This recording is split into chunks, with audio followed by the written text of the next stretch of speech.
But in reality, the main emphasis of the KGB is not in the area of intelligence at all.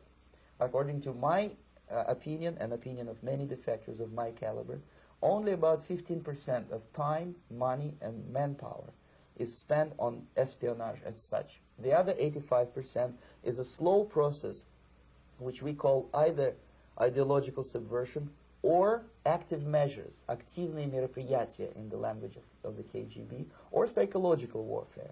What it basically means is to change the perception of reality of every American to such an extent that despite of the abundance of information, no one is able to come to sensible conclusions in the interests of defending themselves, their families, their community, and their country.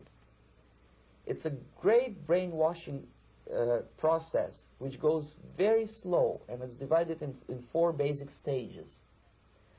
The first one being demoralization. It takes from 15 to 20 years to demoralize a nation. Why that many years? Because this is the minimum number of years which requires to educate one generation of students in the country of your enemy, exposed to the ideology of the enemy. In other words, Marxism-Leninism ideology is being pumped into the soft heads of at least 3 generations of American students without being challenged or counterbalanced by the basic values of Americanism, American patriotism. The result you can see. Most of the people who graduated in the 60s, dropouts or half-baked intellectuals, are now occupying the positions of power in the government, civil service, business, mass media, educational system. You are stuck with them. You cannot get rid of them. They are contaminated. They are programmed to think and react to certain stimuli in a certain pattern. You cannot change their mind, even if you expose them to authentic information, even if you prove that white is white and black is black, you still cannot change the basic perception and the logic of behavior. In other words, these people, the process of demoralization is complete and irreversible. To get rid of society of these people, you need another 20 or 15 years to educate a new generation of patriotically minded and common sense people who would be acting in favor and in the interests of the United States society. And yet these people who've been programmed and, as you say, in place and who are favorable to an opening with the Soviet concept, these are the very people who would be marked for extermination in this country? Most of them, yes.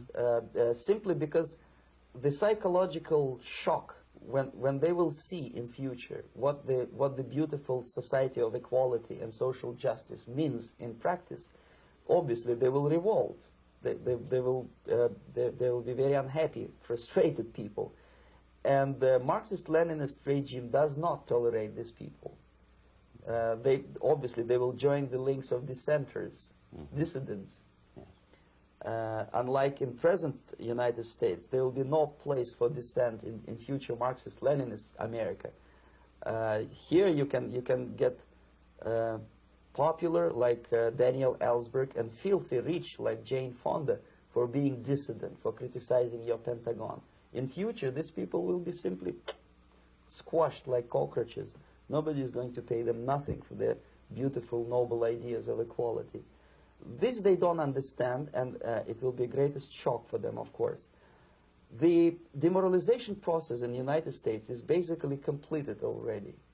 For the last 25 years, actually it's overfulfilled, because demoralization now reaches such areas where previously not even Comrade Andropov and all his experts would even dream of such a tremendous success. Most of it is done by Americans to Americans, thanks to lack of moral standards. As I mentioned before, exposure to true information does not matter anymore. A person who was demoralized is unable to assess true information. The facts tell nothing to him. Even if I shower him with information, with authentic proof, with documents, with pictures, even if I take him by force to the Soviet Union and show him concentration camp, he will refuse to believe it. until he is going to receive a kick in his fat bottom. When a military boot crashes his, then he will understand, but not before that. That's the tragic of the situation of demoralization.